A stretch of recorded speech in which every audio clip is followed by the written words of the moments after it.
नमस्ते दोस्तों, आज हम रसखान द्वारा रचित काव्य शैली जिसको सवैया कहा जाता है उसका व्याख्या जानेंगे।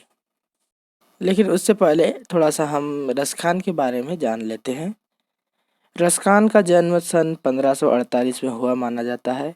उनका मूल नाम सैयद इब्राहिम था और वे दिल्ली के आसपास रहने वाले थे। कृष्ण भक्ति ने उन्हें ऐसा मुग्ध कर दिया कि गोस्वामी विट्ठल नाथ से दीक्षा ली और ब्रजभूमि में जा बसे। सन 1628 के लगभग उनकी मृत्यु हुई। सुजान, रसखान और प्रेम वाटिका उनकी उपलब्धि कृतियां हैं। रसखान रत्नावली के नाम से उनकी रचनाओं का संग्रह मिलता है।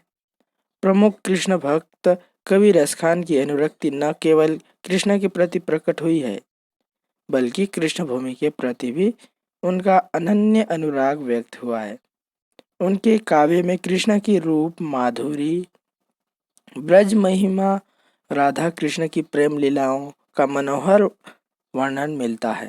वे अपनी प्रेम की तन्मयता, भाव विह्वलता और आसक्ति के उल्लास के लिए जितने प्रसिद्ध हैं, उतने ही अपनी भाषा की मार्मिकता, शब्द चयन तथा व्यंजक शैली के लिए। उनके यहाँ ब्रज भाषा का अत्यंत सरस और मनोरम प्रयोग मिलता है, जिसमें जरा भी शब्दाडंबर नहीं है।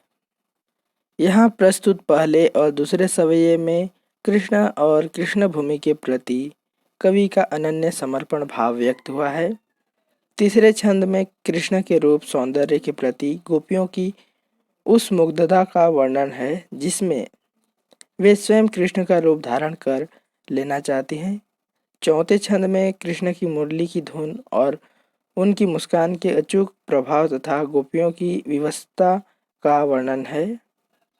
तो चलिए अब व्याख्या जान लेते हैं। पहला छंद।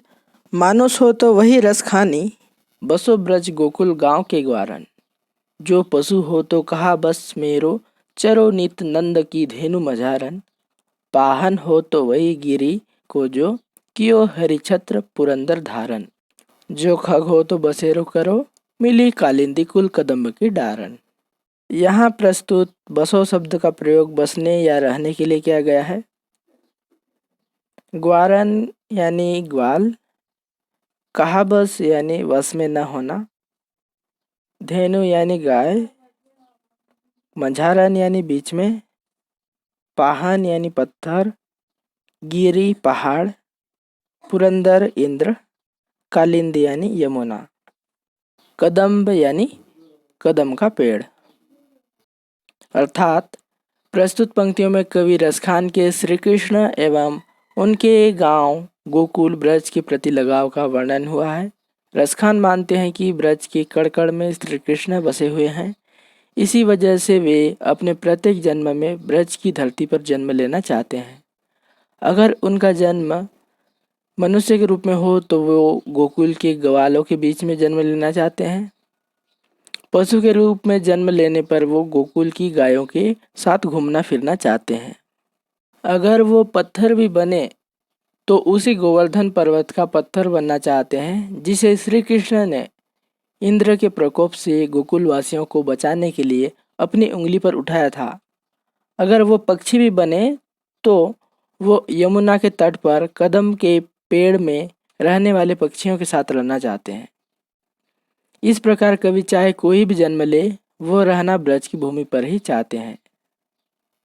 अब हम चलते हैं दूसरे छंद की ओर।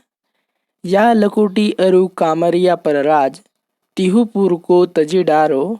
आठू सिद्धि नहो निधि के सुख, नंद की गाय चराई बिसारो। रसखान कबो इन आखिन सौ, ब्रज के बन बाग तड़ाक निहारो। कोटि के कलधोत के धाम, करिल के कुंजन उपरवारो। यहाँ प्रस्तुत छंद में लकुटी शब्द का प्रयोग लाठी के लिए किया गया है। कामरिया यानी कंबल, तजी यानी त्याग, तड़ाग यानी तालाब, कलधौत के धाम यानी सोने चांदी के महल, करील यानी कांटेदार झाड़ी, वारो मीन्स न्यौछावर करना। अर्थात प्रस्तुत पंक्तियों में कवि रसखान का भगवान श्री कृष्ण एवं उनसे जुड़ी वस्तुओं के प्रति बड़ा गहरा लगाव देखने को मिलता है। वे कृष्ण की लाठी एवं कंबल के लिए तीनों लोकों का राजपाट तक छोड़ने के लिए तैयार हैं। अगर उन्हें नंद की गायों को चराने का मौका मिले तो इसके लिए वो आठों सिद्धि एवं नौ निधियों के सुख को भी त्याग सकते हैं। जब से कवि ने ब्रज के वनों, बगीचों, तालाबों इत्यादि को देखा है, वे इनसे दूर नहीं रह पा रहे हैं। जब से कवि करील की झाड़ियों और वन को देखा है, वो इनके ऊपर करोड़ों सोने के महल को भी न्यौछावर कर लिए तैयार हैं। अब हम चलते हैं तीसरे छंद की ओर। मोर पखा सिर ऊपर राखियो, गुंज की माल गरे पहिरोंगी, ओड़ी पितंबर ले लकुटी बन, गोधन ग्वारणी संग फिरोंगी। भाव तो वही मेरो रसखानी सो, तेरे कहे सब स्वांग करोंगी, या मुरली मुरलीधर की अधरान, धरी अधरा न धरोंगी। प्रस्तुत छंद में भावों का अर्थ है अच्छा लगना, अधरान यानी होठ। अर्थात प्रस्तुत पंक्तियों में रसखान ने श्री कृष्ण से अपार प्रेम करने वाली गोपियों के बारे में बताया है, जो एक दूसरे से बात करते हुए कह रही हैं कि वो कान्हा द्वारा उपयोग की जाने वाली वस्तुओं की मदद से कान्हा का रूप धारण कर सकती हैं, मगर वो कृष्ण की मुरली को धारण नहीं करेंगी। यहाँ गोपियों कह रही हैं कि वे अपने सिर पर श्री कृष्ण की तरह मोरपंख से बना मुकुट पहन लेंगी, अपने गले में कुंज की माला भी पहन लेगी, उनके समान पीले वस्त्र भी पहन लेंगे और अपने हाथों में लाठी लेकर वन में ग्वालों के संग गाय चराएंगी। गोपी कह रही हैं कि कृष्ण हमारे मन को बहुत भाते हैं, इसलिए मैं तुम्हारे कहने पर ये सब कर लूँगी, मगर मुझे कृष्ण के होठों पर रखी हुई मुरली अपने होठों से लगाने के लिए मत बोलना, क्योंकि इसी मुरली की वजह से कृष्ण हमसे दूर हुए हैं। गोपियों को लगता है कि श्री कृष्ण मुरली से बहुत प्रेम करते हैं और उसे हमेशा अपने होठों से लगाए रहते हैं, इसलिए वे मुरली को अपनी सौतन या सौत की तरह देखती हैं। अब हम चलते हैं चौथे छंद की ओर। काननी दे अंगूरी रही बो, जब ही मुरली धुनी मंद बजे, मोहनी तानन सो रसखानी, अटा चढ़ी गोधन गेहे तो गेहे।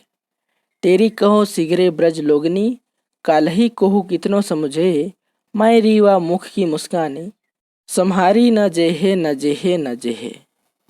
काननी यानी कान, अंगूरी यानी उंगली, अटा यानी कोठा, टेरी मीन्स पुकार कर बुलाना। अर्थात रसखान ने इन पंक्तियों में गोपियों के कृष्ण प्रेम का वर्णन किया है। वो चाहकर भी कृष्ण को अपने दिलो दिमाग से निकाल नहीं सकती, इसलिए वे कह रही हैं कि जब कृष्ण अपनी मुरली बजाएंगे तो वो उससे निकलने वाली मधुर ध्वनि को नहीं सुनेंगी।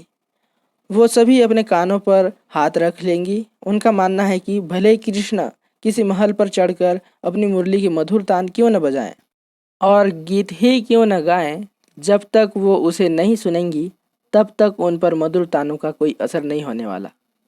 लेकिन अगर गलती से भी मुरली की मधुर ध्वनि उनके कानों में चली गई तो फिर हम अपने वश में नहीं रह पाएंगी। फिर चाहे हमें कोई कितना भी समझाए, हम कुछ भी समझ नहीं पाएंगी। गोपियों के अनुसार कृष्ण की मुस्कान इतनी प्यारी लगती है कि उसे देखकर कोई भी उनके वश में आए बिना नहीं रह सकता। इसी कारणवश गोपियां कह रही हैं कि श्री कृष्ण का मोहक मुख देखकर उसे खुद को बिल्कुल भी संभाला नहीं जाएगा। वो सारी लाज शर्म छोड़कर श्री कृष्ण की ओर खींची चली जाएंगी।